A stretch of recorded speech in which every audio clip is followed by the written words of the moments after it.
ya lo que veis ahí, Speech to Text con TensorFlow. Pasar el habla humana a esto. Lo primero, presentarme yo soy Javier Morano, yo soy bioinformático. Yo estudié la carrera de biológicas, pero todo eso de la informática siempre me gustó mucho y al final me especialicé en este área, muy centrado en la parte de biodiversidad. Yo participo en proyectos como son la Global Biodiversity Information Community, que es Open Data, que era un proyecto mundial de 100 y pico países, 183 creo que era. Nos dedicamos a montar bases de datos distribuidas, allá por el 2006. Luego he participado en un proyecto que se llama Síntesis, que es una plataforma europea para integración de datos de historia, de colecciones de historia natural. Y bueno, fue también muy interesante porque ahí estaba tanto la componente numérica de los datos como la temporal y espacial. Por ejemplo, en el caso de España, aportábamos datos pues, de todo el ámbito colonial español y cerca de 300 años, o sea, una pasada. Y luego ahora último que se dice antes del máster, ¿no? Fue una cosa que se llama EDI, un programa que era para empezar a interpretar un poco lo que es la inteligencia artificial a través de algoritmos de machine learning, y era para identificación de animales con estas técnicas, que aunque era una cosa un poco grosera, no era muy específica, sí quitaba muchísimo trabajo, ¿no? Porque ya que la máquina te identifique un montón de cosas técnicas de primeras, pues estaba muy bien. ¿Qué es lo que pasa? Que a mí todo esto de los datos, de la inteligencia artificial me encantaba y quería seguir progresando. Yo en esa época trabajaba en CSIC y pues yo quería seguir avanzando en todo esto. Me gustó, me picaba el gusanillo, he salido de muchos conocimientos, de muchas cosas, quiero aprender más. Y ahí conocí el máster de inteligencia analítica de Data Hub, que soy, como ha dicho Marcelo, de la primera promoción. Y a partir de ahí fue a acabar el máster y empecé a colaborar en proyectos con Data Hub, que actualmente pues, estoy en la división de Data Hub Labs, que nos dedicamos más a temas de investigación. Y aunque abarcamos proyectos en general dedicados a inteligencia artificial, actualmente estamos con uno que combina, que se llama Diáspora, que combina robótica y deep learning. Que luego hablará un poquito de ello, porque tengo que ubicar el modelo. Y eso es un poquito lo que soy yo, ¿no? Un biólogo, soy informático, soy ingeniero de los datos. Pues, ¿qué es lo que vamos a ver? Porque primero una pequeña introducción para una serie de conceptos básicos que yo creo que es bueno de tener claro, porque a lo mejor hay algunos que sí tienen más experiencia en esto, otros no, o por poner a todo el mundo en el mismo rasero, ¿no? Para que se entienda todo. Luego contaré por qué desarrollamos este modelo, qué nos llevó a ese desarrollo, porque no cogimos algo que ya existía. Cómo planteamos la solución, cómo hacer ese desarrollo, cómo la pusimos en marcha, qué hicimos para desarrollar el modelo. Luego haré una pequeña demo y contaré los próximos pasos, ¿no? De lo que se va a hacer. Lo primero, el Speech to Text. Pues una definición que la puede definir, pues, software que convierte la voz humana en texto gracias al uso de modelos de Deep Learning. Esto uno puede decir, uno lo entiende y otro no, modelos de Deep Learning. Vale, ¿qué es modelo? ¿Qué es Deep Learning? Simplemente, pues es un poco lo que representa ese gráfico, ¿no? Una persona habla, la máquina analiza su voz y saca el texto. ¿Qué es el Deep Learning? Porque aquí hay mucha controversia. El Deep Learning, inteligencia artificial, Deep Learning, ¿dónde está todo, no? Pues es bueno ubicarlo. O sea, el Deep Learning realmente es una parte de la inteligencia artificial y a su vez es una parte del Machine Learning. Realmente es una parte del Machine Learning que se encarga de solventar los problemas más complejos. ¿Cómo lo hace? Imitando el modo del cerebro humano. ¿Cómo funciona? Por eso se llama Deep Learning. ¿Y cómo lo hace? Pues lo hace usando algoritmos, ahora se me da la palabra, algoritmo, es un algoritmo que simplemente es algo que se organiza en capas emulando el cerebro humano. Y otra cosa que es importante, que es un algoritmo. Al final un algoritmo es como una receta, una serie de pasos a seguir para resolver un problema. Y lo que es muy importante es que necesita datos para solventar esos problemas. Y otra cosa, ¿y para qué? Porque al final, otra cosa muy importante aclarar es que un algoritmo es como la receta, que se alimenta de unos datos y se entrena con esos datos y al final se obtiene un modelo. Por eso hay mucha confusión a veces, modelo, algoritmo, es lo mismo, pero uno está entrenado y otro no. Uno es como la receta y otro es como ya el producto de eso.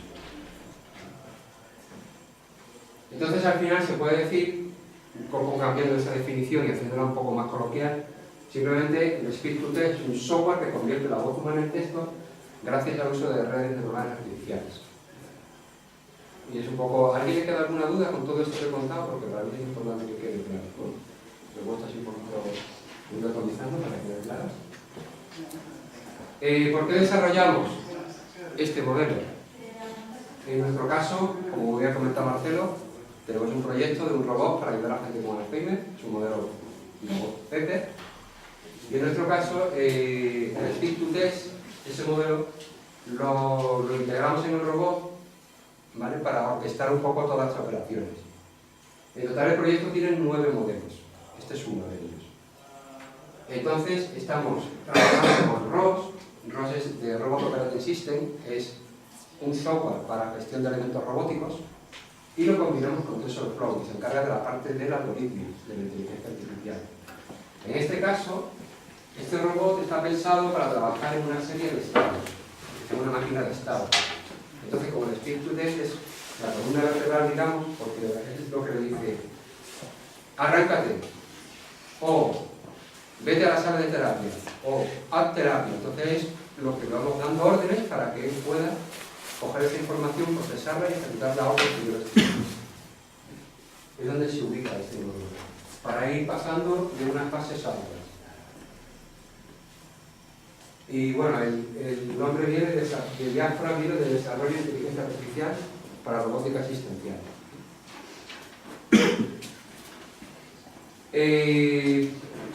La pregunta que uno puede ver, lo primero que se puede hacer es decir, ¿para qué desarrollas un modelo? O una cosa que te vas a la nube y tienes un montón, ¿no? Tienes un montón, diferentes precios, pagas un poco lo que quieres, a priori puede parecer más barato, posiblemente para el sí pero para otros no. Son accesibles desde internet, hacia donde quiero, son muy fáciles de usar, normalmente, no hay ninguna complicación.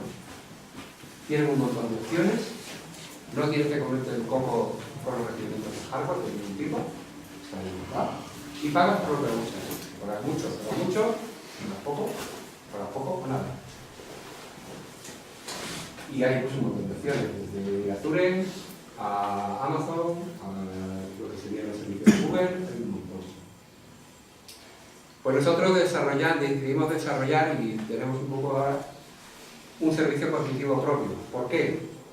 Pues un poco por las cosas que vemos aquí, ¿no? Lo primero, coger más experiencia y conocimiento en lo que son técnicas de inteligencia artificial.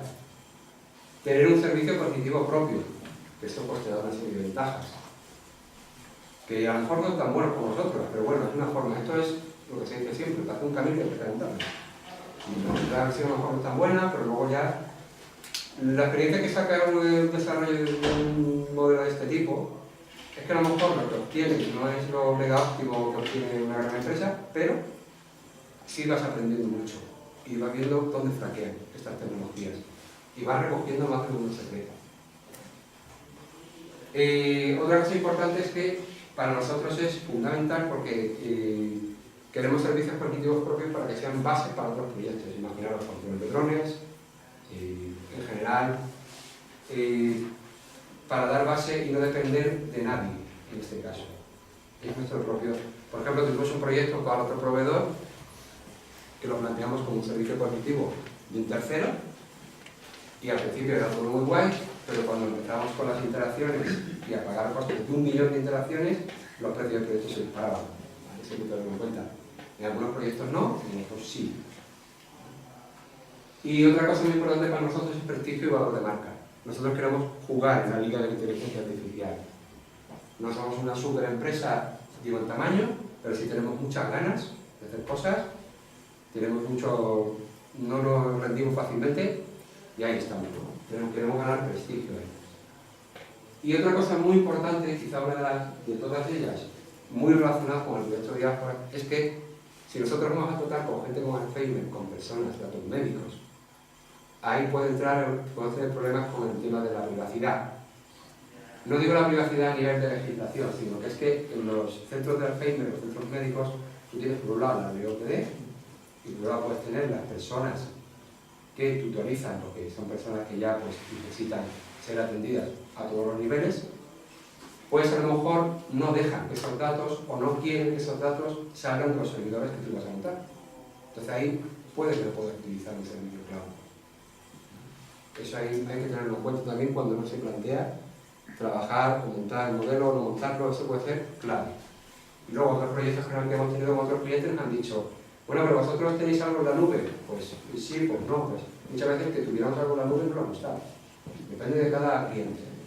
Por ejemplo, tengo de cuenta bancaria, pero algunas cosas eso no quieren tener una nube. Por eso digo que por eso también estamos ahí desarrollando nubes. ¿Cómo lo planteamos?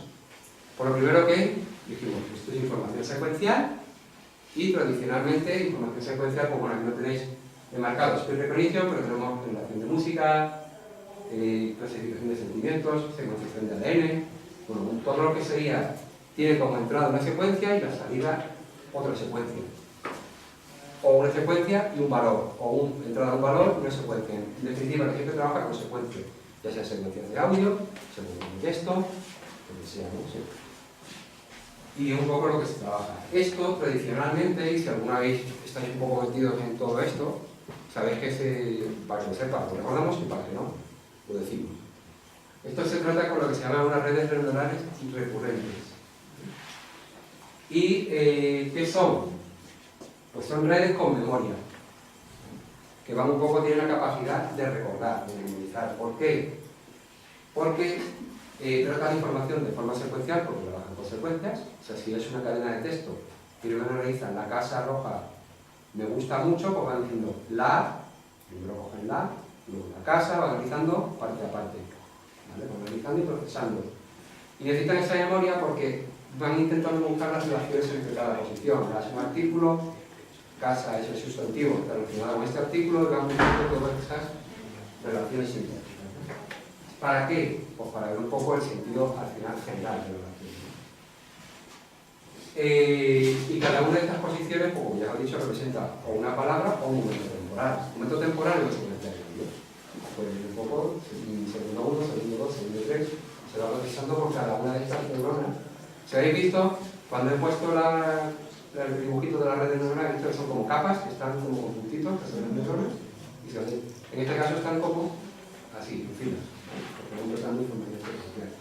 Y otra cosa interesante es que se pasen información unas a otras. ¿Para qué? Para buscar esas relaciones. ¿Qué es lo que ocurre? Que estas redes neuronales recurrentes tienen un problema que se llama el vanishing gradient. Bueno, este y otros. Este es un poco más negativo. Tiene lo que se llaman los problemas de no dependientes, ¿no? Que lo que hacen es que cuando la secuencia crece mucho, no son capaces, se olvidan un poco y no son capaces de ver realmente por aquí, por ejemplo, aquí, por ejemplo, el gato que ya se había comido su comida, estaba lleno, ¿no? Esto, por ejemplo, llega un momento que si la secuencia es muy larga, no sabe si el verbo se refiere a ese sustantivo que estaba allí, lejos, para allá, lejos, porque tiene sus limitaciones. Y entonces, cuando la información relacionada está muy lejos, pierden esa referencia, pierden un poco el norte, ¿no? Frente a esto surgen alternativas, que son estas que os pongo aquí, que se llaman la GRU, la HTM y la BRNN. La GRU es de Gate Recurrent Unit, esta es de Long Shell Memory. Estos son como agregados que se van haciendo, y esto es bidireccional, red recurrente bidireccional, que quiere decir los dos lados. Puede ir así o así, ¿vale? Lo que se hace es que se combina, que se van montando capas una sobre otra. Y lo que hace todo esto, si veis un poco como aquí, por los que sepáis, y los que no, simplemente, si luego lo queréis ver, yo hago un pequeño resumen, lo que hace es como meter añadidos, unidades, que lo que hacen es mejorar esa capacidad de memoria. Son cosas que van diciendo, bueno, si tú tienes, digamos, si eres una persona que tiendes a perder la memoria, pues te tiene una pastillita, esto sería la pastillita, ¿no? Para que no pierda un poco la memoria. Es un poco lo mismo. ¿Qué es lo que ocurre? Que vas como montando una cosa, que puedes de repente me doy cuenta que va perdiendo un poco la memoria, le meto otra, y luego otra, entonces al final esto lo que hace es que se va como convirtiendo en un pequeño mastodonte, ¿no? Y lo que ocurre es que hay una mayor demanda de computación, o sea, son más lentas. ¿Qué es lo que surge? Pues bueno, surge una primera idea que es el dividir y vencerás. Pues lo que hago es, en vez de identificar a una sola red neuronal, multiplico a más. Y se organizan en lo que se llama encoder decoder. ¿Vale? Encoder es codificar y decodificar. Son dos redes neuronales recurrentes que lo que hacen es que la salida de una es la entrada de otra.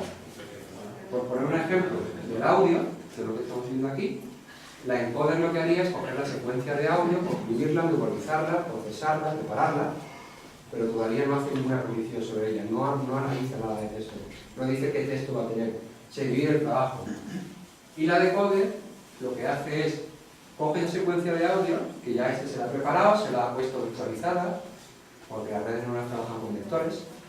Esta es lo que se le ha traducido un poco al lenguaje de las redes neuronales, y esta lo que está haciendo es buscar el texto que mejor se acopla, se divide el trabajo entre dos redes neuronales.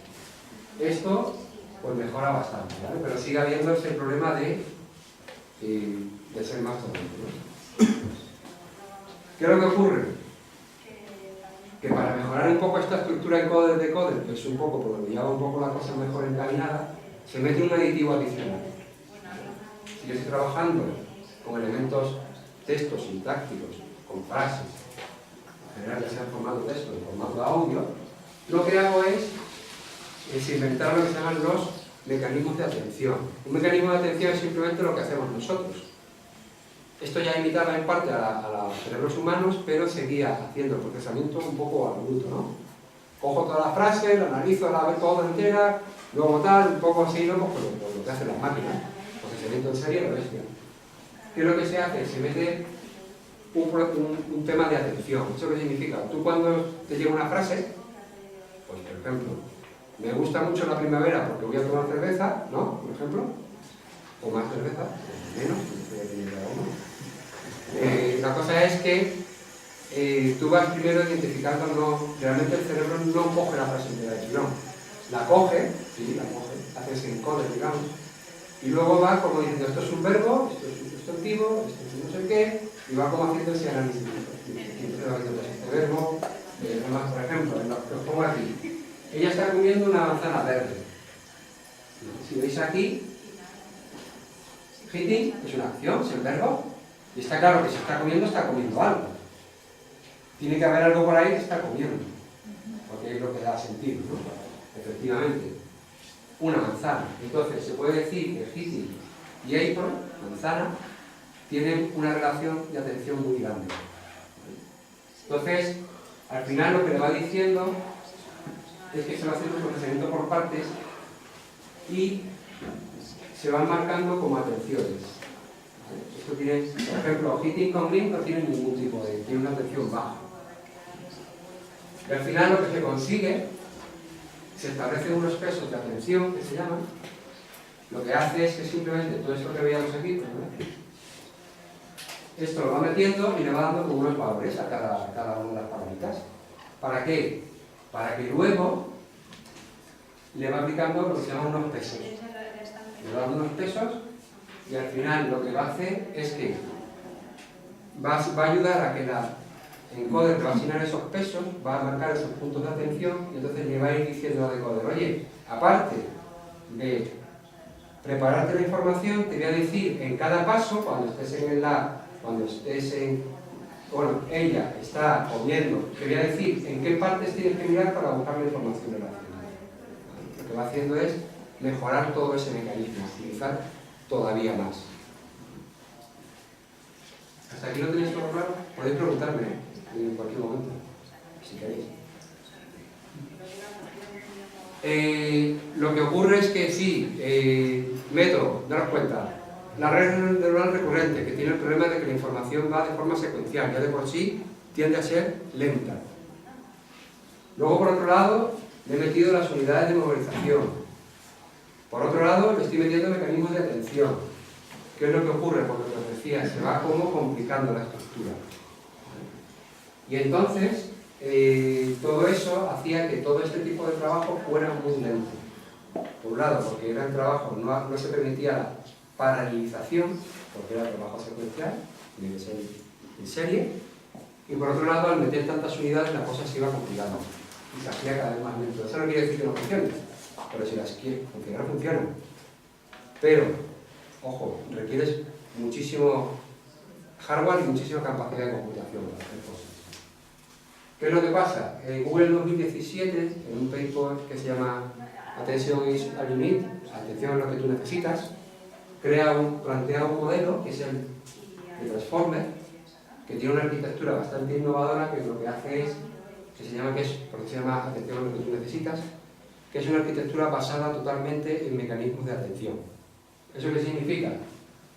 Me quedo con aquella parte que es la de analizar las frases y meterle esos puntos de atención, darle esos valores, esos attention weight que está hablando, ¿no? Esos pesos de atención, para que rápidamente se vea cómo está relacionado.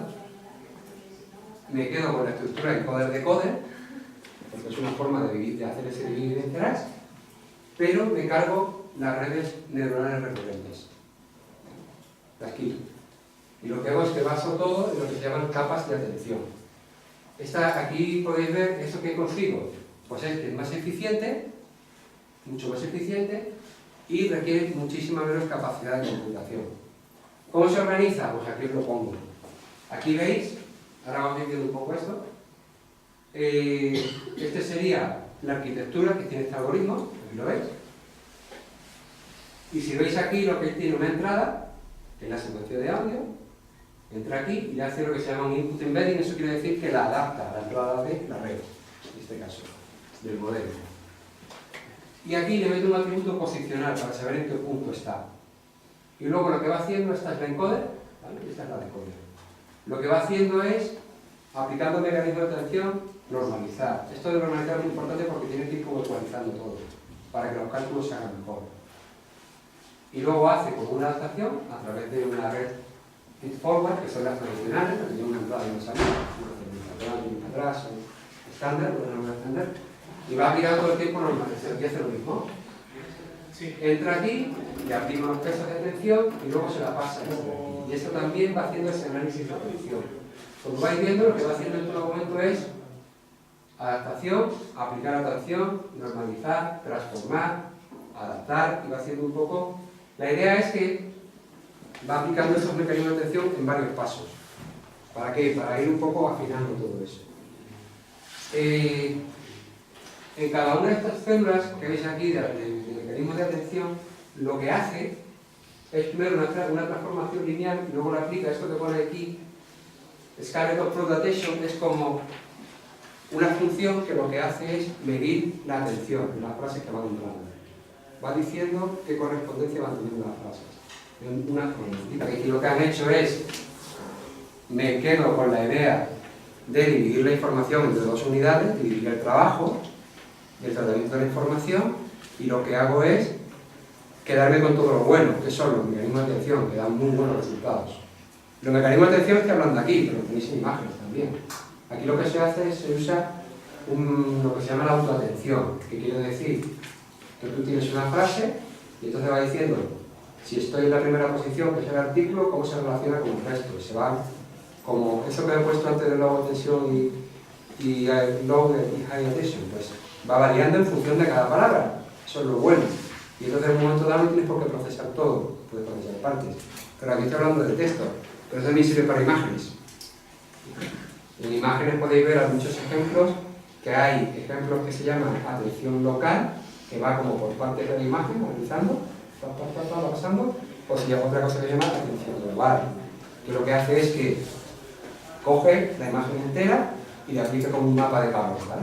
Entonces va diciendo, pues de la imagen, imaginaros que es una persona con un perro, y tú estás buscando seres vivos, y luego hay un coche, no sé qué, te va aplicando un mapa de calor, y hay más intensidad donde están las personas, es capaz de identificar a las personas.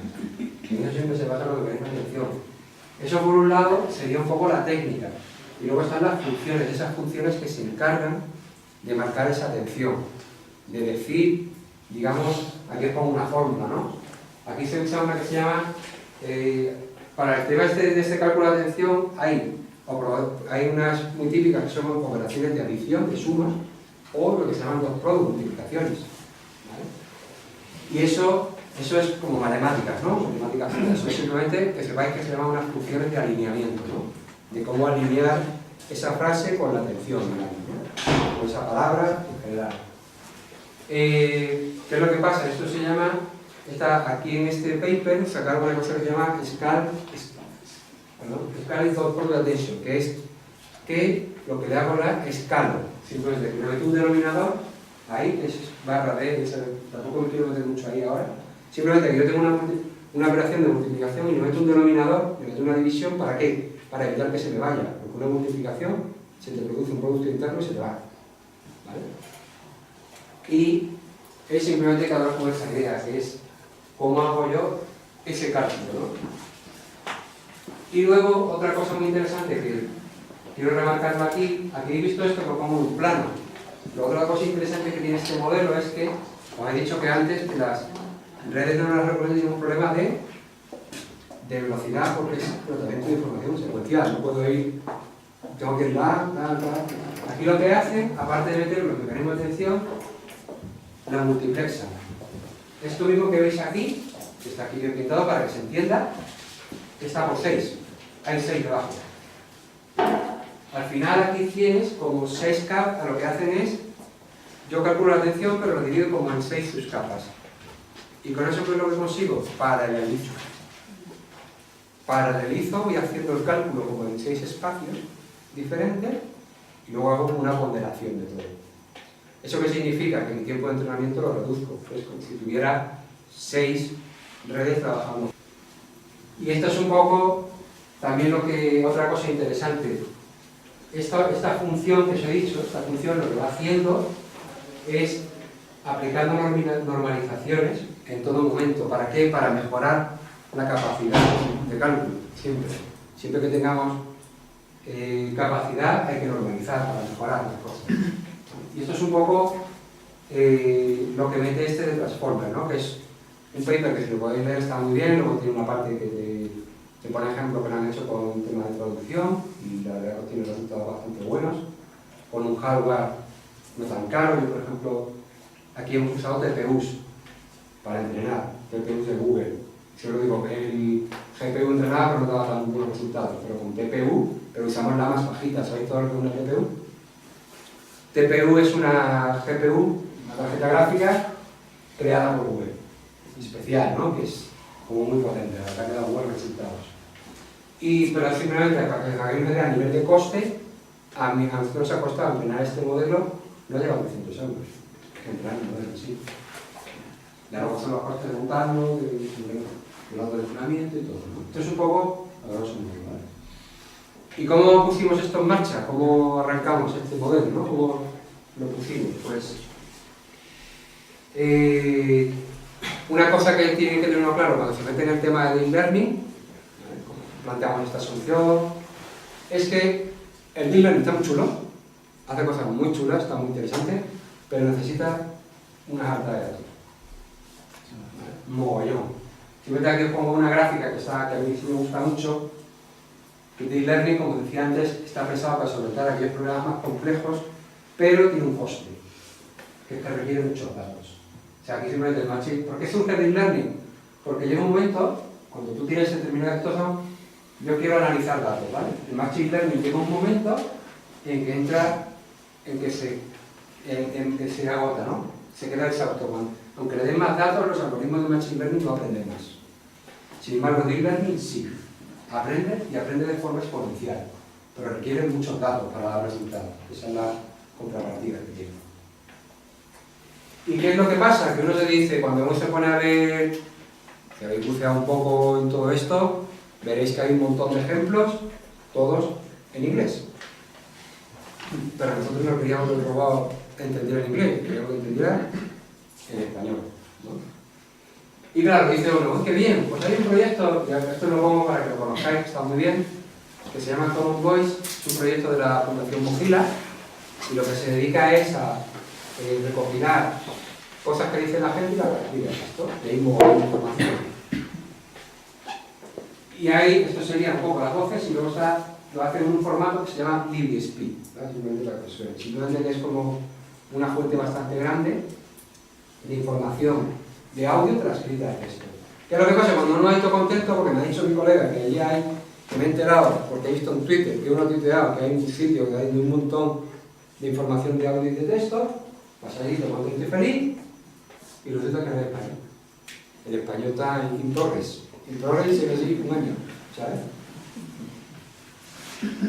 Entonces, pues nada, simplemente deciros que frente a esto uno no se tiene que desanimar, sino que tiene que decir, a ver cómo me salto yo a la valla esta, ¿no? ¿Y nosotros cómo lo hicimos? Pues lo hicimos, sabéis que hay ebooks y hay audiolibros, y son accesibles, son gratuitos.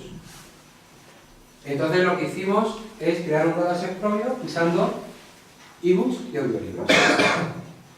¿Qué es lo que hicimos? Cogimos estos ebooks y estos audiolibros y creamos un dataset. El alineamiento y todo lo hicimos nosotros, que tiene su curro. Lo hicimos, y una vez que tuvimos eso, pues usamos el cloud de Google para meter el modelo ahí, en una máquina, y hacer el entrenamiento. Y a partir de ahí, estuvimos pues nuestro modelo de statistics. Así lo hicimos. Y bueno, lo que hicimos es, con nuestro dataset, lo transformamos en TF-Records, que es el formato nativo de TensorFlow, es un binario, y pues al final pues hicimos un entrenamiento y una validación, y una división de los datos, que serían pues de lo que se llaman train, depth y test, que sería uno para entrenar. Yo cojo mis datos, una parte la uso para entrenar, otra para validar ese entrenamiento, para decir que ese entrenamiento está yendo bien, que quiere decir que el modelo no se está resabiando, no se está aprendiendo los datos ahí muy bien, y luego uno de test que es para validar que realmente la accuracy y la previsión que me da es real. Va como tiene también que dificultades. ¿Cómo hicimos esto? Pues lo primero obtuvimos los libros y los audiolibros. ¿De dónde? LibriVox, de ahí obtuvimos los audiolibros, y del proyecto Gutenberg, que es otro proyecto, los ebooks. ¿Cuál es la fuente que usamos? Un total de 23 libros audiolibros y alrededor de 180 horas de audio. Al final, transformado eso en TF-Records y tal, serían como unos 80 gigas. Tampoco era una barbaridad. Pero bien. Lo que hicimos luego es procesar los audiolibros. ¿Eso qué es? ¿Qué es esto de procesar? Pues cogéis, pues imaginaos, todos estos audiolibros, este es un proyecto de LibriVox, bla bla bla bla bla bla. Pues todas aquellas partes que no aparecían en el libro, las íbamos contando. La verdad que fue un trabajo manual, bueno, manual no, sería automático, pero que llevó tiempo. O sea, cuando te planteas un proyecto de estos, el 70% del tiempo se te puede ir en temas de procesar las cosas. Eso lo hicimos con un software que se llama Audacity, eso es lo que lo conocéis, totalmente libre. Y luego lo que hicimos fue procesar los ebooks. Eso con que lo hicimos con una librería de Python, que es NLTK, que lo que hace es que es capaz de identificar los párrafos, que está muy especializado en procesamiento de texto. Al final, ¿qué es lo que obtuvimos? Pues si yo tenía tres, en este caso, esa es la batalla de Trafalgar, del 23-2, por ejemplo, de un modelo que cogimos, pues si yo tenía 13 ficheros de audio, al final tenía que generar 13 ficheros de texto. De repente tienes un fichero de texto y los 17 de audio y uno de texto que tienes. Lo que hago es partirlo, para que cada parte corresponda con su audio. Aparte de hacer eso, una vez que teníamos el audio por un sitio, porque yo todavía tengo el audio por un sitio y el texto por otro. Sí, es verdad, este texto se corresponde con este archivo de audio, pero ahora lo que tengo que hacer es alinear. Es decir, cada oración, digamos, con cada oración. ¿Cómo hicimos eso? Con un software que se llama Eneas, como el R de griego, ¿vale? Entonces, y luego con esta cosa que se llama Finetunias, porque tú lo que hacíamos es, os pongo aquí un ejemplo, yo al final fui haciendo esa digamos, coger, lo que hacía es, aquí hay un archivo de texto, es que es un poco coñito, que es esto de aquí, y como veis que antes venía a trasfargar 1, 2, 3, pues este es trasfargar 1, ¿no? Y entonces al final lo que conseguía dentro de esta carpeta tenía un archivo de texto y luego un montón de archivos de audio. Lo que hice fue partir los archivos de audio. ¿Para qué? Para hacer correspondencia de oraciones, porque yo lo que voy es atomizando. ¿Por qué atomizo? Porque le va a ser luego más fácil procesar.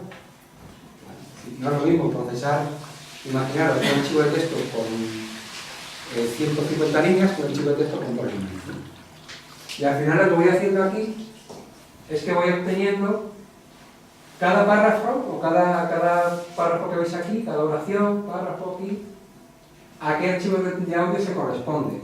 Por eso tú tienes aquí, este es el contenido del archivo de texto, y aquí tengo trasfargar 1.0, y aquí hay un archivo de audio, un flag, que pone trasfargar 1.0. Hay trasfargar 1.1. Entonces, si tú exactamente vas, dice, el primero dice, el audio dice, capítulo 1.